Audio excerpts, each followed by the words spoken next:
নমস্কাৰ। আজি আৰু এটা ভিডিঅ' লৈ আহিছোঁ। এয়া আমাৰ হোজাই জিলাৰ বিন্নাকান্দি সমষ্টিৰ মুৰাদাৰ পঞ্চায়তৰ হাতীকালি গাঁৱত পানী যোগানৰ আঁচনিৰ দুৰ্নীতি।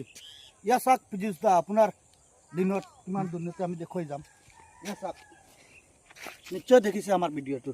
চাওক এইফালে দেখক, ইয়া কি চলি আছে চাওক। পানীটো যাব লাগে মানুহৰ ঘৰত, পানীৰ ৰাস্তাৰ মিডিলত। আৰু এটা বস্তু দেখুৱাই চাওক,